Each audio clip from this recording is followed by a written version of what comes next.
स्वागत है आपका नर्ड स्टेशन के एक और एपिसोड में। और आज हम बात करने जा रहे हैं एक रेवोल्यूशन के बारे में। कुछ फिल्में ऐसी होती हैं जो सिर्फ फिल्म नहीं बल्कि रेवोल्यूशन बन जाती हैं।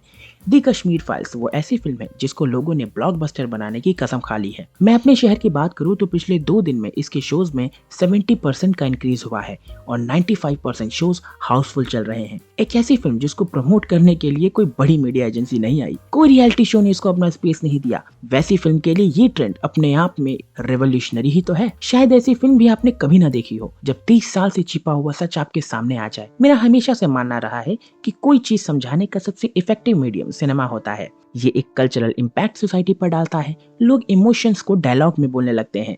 प्यार से लेके नफरत तक हर चीज ड्रामा से रिप्रेजेंट की जाती है। जब मैं ये फिल्म देखकर बाहर आया तो करीब 2 घंटे लगे वो चीज एक्सेप्ट करने में जो मैंने स्क्रीन पर देखी। मुझे समझ में नहीं आ रहा था कि इसका रिव्यू कैसे करूं, क्योंकि जनरली मैं बहुत लाइट मूड में किसी फिल्म का रिव्यू करता हूं, लेकिन ये फिल्म जितनी हार्ड हिटिंग है उससे ज्यादा ईमानदार है। जो हुआ फिल्म में वैसा ही दिखाने की कोशिश की गई है, तो मैंने भी सोचा कि इसको मैंने जिस तरीके से देखा और समझा है वो आपको भी उसी तरीके से बताना जरूरी है। इसमें कई सारे ऐसे सीन हैं जो आप स्क्रीन पर देख भी नहीं पाते, सिर्फ इसलिए नहीं क्योंकि वो ब्रूटल है, बल्कि इसलिए क्योंकि फिल्म की स्टोरी का वो ऐसा पार्ट है जो एक रियलिटी है।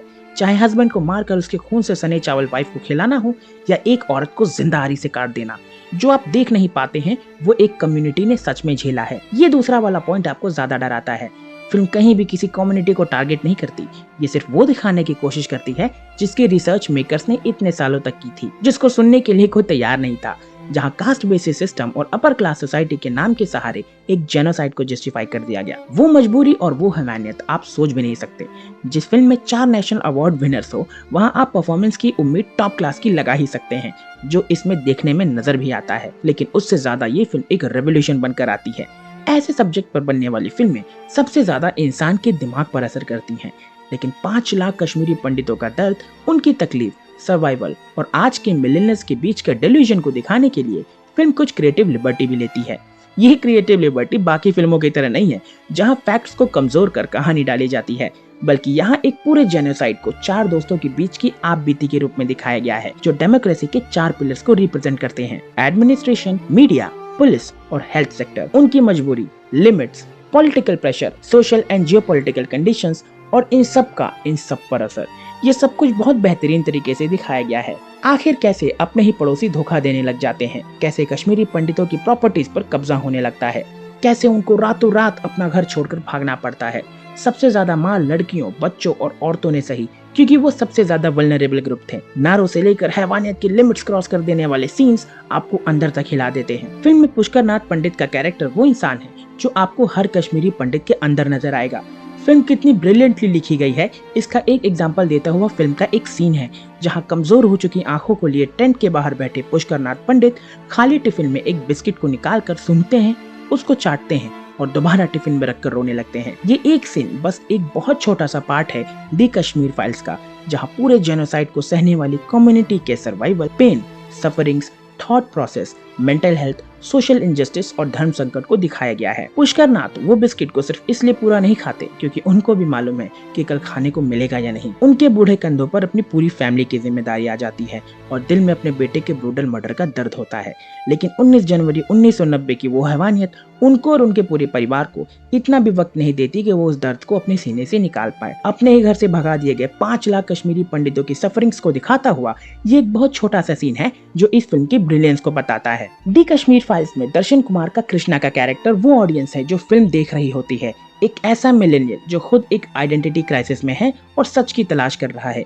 फिल्म का इंटरवल का सीन हो या लास्ट के 15 मिनट्स, अगर आप एक ह्यूमन हैं और वो 15 मिनट का सीन आपने देख लिया तो वो आपको कई रातों तक सोने नहीं देगा। जनरली ऐसी फिल्में आपसे सवाल पूछती हैं। ये फिल्म सिर्फ कश्मीरी पंडितों के लिए ही जस्टिस की डिमांड नहीं करती, बल्कि ऑडियंस के लिए भी जस्टिस की डिमांड करती है।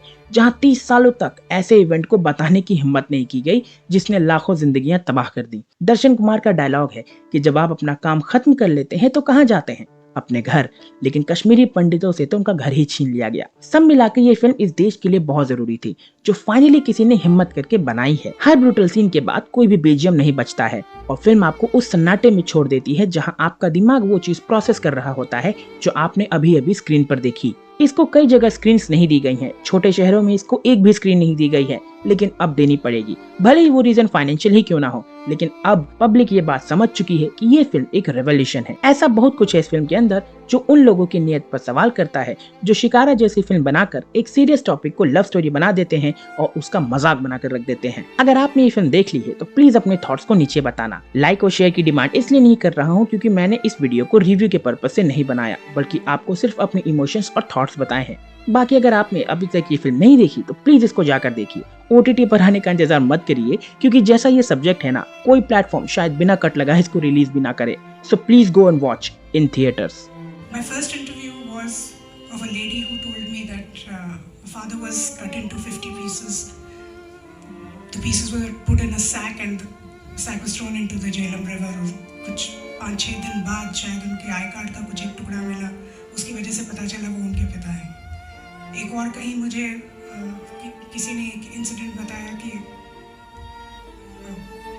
the couple they were young that time, they were pregnant with their second child, they had a daughter before, और जब उनको रातों रात कश्मीर छोड़ना पड़ा तो वो आके बहुत ही छोटे 10 बाय 10 के कमरे में थे जिसमें और 5-6 लोग थे उनके साथ। वहाँ पे प्रॉपर सैनिटेशन फैसिलिटीज़ नहीं थी, पैसे नहीं थे उनके पास, और दोनों ने मिलकर ये डिसाइड किया कि जितने भी पैसे हैं वो हमारे इस एक बेटी जो है उसके एजुकेशन पर लगा दें तो ख़त्म हो जाएंगे, दूसरे बच्चे का क्या करें। And they had to make a very hard decision and abort the child. और जब वो मुझसे बात कर रहे थे 32 साल बाद भी उनकी आंखों में आंसू थे, and he said I will never be able to get out of this guilt. There was one lady who told me कि मेरे पिताजी का पूरा बदन गोलियों से छन्नी कर दिया था और उसके बाद पुलिस डायरेक्टली ले गई थी उनको पोस्टमार्टम के लिए, यहाँ से लेके यहाँ तक कट किया था उनको, और पोस्टमार्टम के बाद बॉडी ऐसे ही दे दी, वो पूरी तरह से सिलाई भी नहीं हुई थी उसकी।